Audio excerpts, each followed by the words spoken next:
यहाँ इस वक्त हम मौजूद हैं भूपेंद्र रावत जी के साथ, जो एक सोशल एक्टिविस्ट हैं। तो भूपेंद्र रावत जी, ये बताइए कि आज 26 जनवरी के मौके पर किसानों ने ट्रैक्टर परेड निकाली, फिर पुलिस ने उनके ऊपर आंसू गैस बरसाई, लाठी चार्ज किया, तो जबकि किसान जो थे बहुत शांतिपूर्वक परेड कर रहे थे, उसके बावजूद किसानों के साथ इस तरह की बर्बरता हुई, उस पर आपका क्या कहना है? कि मैं तो सबसे पहली बात यह है कि आज 72वां गणतंत्र दिवस है, इसके लिए देशवासियों को बधाई देता हूँ।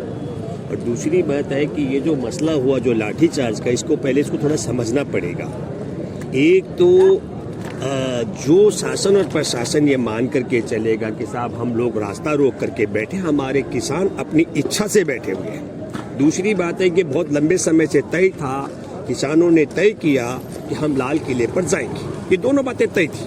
और तीसरी महत्वपूर्ण बात मैं ये कहना चाहता हूँ, अर्श में जो सबसे बड़ा जो दिक्कत मुझे महसूस होती है वो क्या होती है कि राष्ट्र की राजधानी के इर्द गिर्द हमारे कई जगह धरने चल रहे हैं। हमारा शिंगू बॉर्डर में धरना है, टिकरी बॉर्डर में धरना है, गाजीपुर में धरना है, शाहजहाँपुर में धरना है, ढासा बॉर्डर में जगह धरने चल रहे हैं।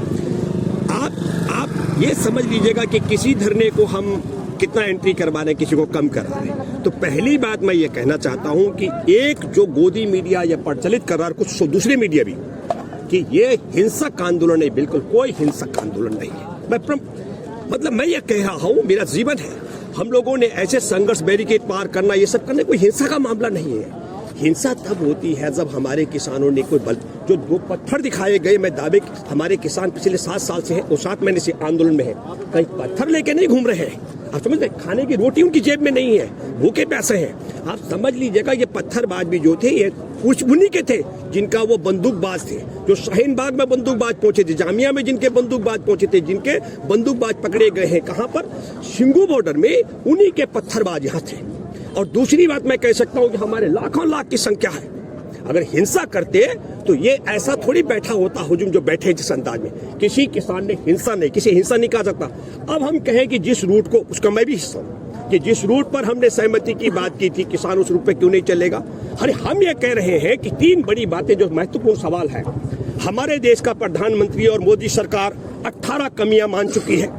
हमारे देश की मोदी सरकार 1.5 साल को टालने की बात कर चुकी है। तो अगर कोरोना काल में ये 3 काले कानून लाना बहुत जरूरी था, तो 18 महीने टालने की बात क्यों हो रही है? पहला सवाल मैं कर रहा हूँ। दूसरा सवाल मेरा है, जब उसमें 18 कमियां हैं तो उसको खत्म करके नया कानून की बात क्यों नहीं की जा रही है? और तीसरी महत्वपूर्ण बात, जब सुप्रीम कोर्ट में सुनवाई चल रही थी, मैंने तब जोर से कहा था सुप्रीम कोर्ट के न्यायाधीश को, बोबडे साहब को अपील करते हुए कहा था कि लाठी, डंडा, गोली, तोप और जेल और तुम्हारा आदेश इस किसान आंदोलन को कुचल नहीं सकता है। ये सब के सब किसान लाखों की संख्या में, दिल्ली आए संख्या ये तो कम है, क्योंकि हम लोगों ने तय किया था पंजाब, हरियाणा, राजस्थान और पश्चिम उत्तर प्रदेश के किसान आएंगे। अगर कल्पना करो कि रेल अगर आज चल रही होती, और आज चलवा दे मोदी रेल, सच में अगर चाय वाली की औलाद है तो करोड़ों किसान दिल्ली आ जाएगा। हमारे किसानों का संकल्प क्या है? हम गांधी की तरह अहिंसा के तरीके से अपने आंदोलन पर डटे रहेंगे और शहादत के लिए हम शहीद आजम भगत सिंह, अशफाक उल्लाह खां, बिस्मिल्लाह की तरह शहादत देने के लिए तैयार हैं। किसी भी किसान के चेहरे पर आपको आक्रोश दिख रहा है क्या? सबका एक संकल्प है।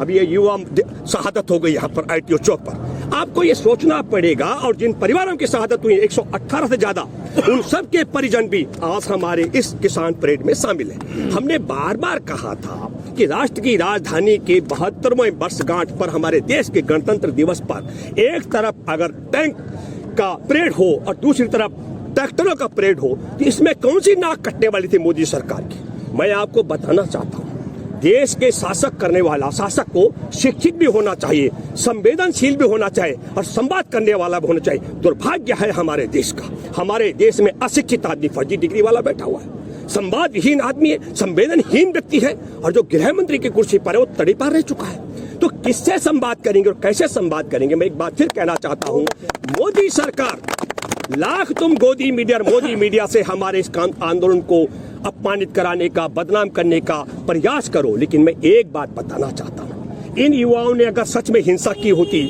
तो ये पुलिसकर्मी कहीं नजर नहीं आते आपको, जहां आप जाइए, क्योंकि हम सब जानते हैं हमारा एक बेटा अगर यहाँ आज 3 काले कानून को लड़ने के लिए किसान का यहाँ खड़ा है, तो हम जानते हैं कि सामने भी जो जवान खड़ा है वो किसान का बेटा खड़ा है। क्यों एक भाई दूसरे भाई पर हिंसा करेगा? आपको समझना पड़ेगा। मैं इसलिए कहना चाहता हूँ मैं हैरान हूं कि नरेंद्र मोदी सरकार को देश को बताना चाहिए कि जिस काले कानूनों को आप कोरोना काल में लाए अध्यादेश जारी करके, उसको 18 महीने तक टालने की बात क्यों हो रही है? अगर वो देश के लिए बहुत जरूरी था, और अगर वो देश के लिए जरूरी था तो उसमें 18 खामियां आपने क्यों स्वीकार कर? लेकिन सरकार इसलिए मैं कह रहा हूं, सरकार बार बार ये कह रही है कि हम तो ये कानून किसानों के फायदे के लिए लाए। अरे भाई, मैं दोबारा से कह रहा हूँ, हमको तुम्हारा फायदा नहीं चाहिए। कौन सा फायदा? कौन सा फायदा जिसके लिए 119 शहादत हमारे किसानों की हो चुकी है? और आपको मालूम है, जुलाई से हमारे किसान आंदोलन करते आ रहे हैं और आज 7 महीने ज्यादा हो गया। हम कह रहे हैं ये काले कानून वापस लो।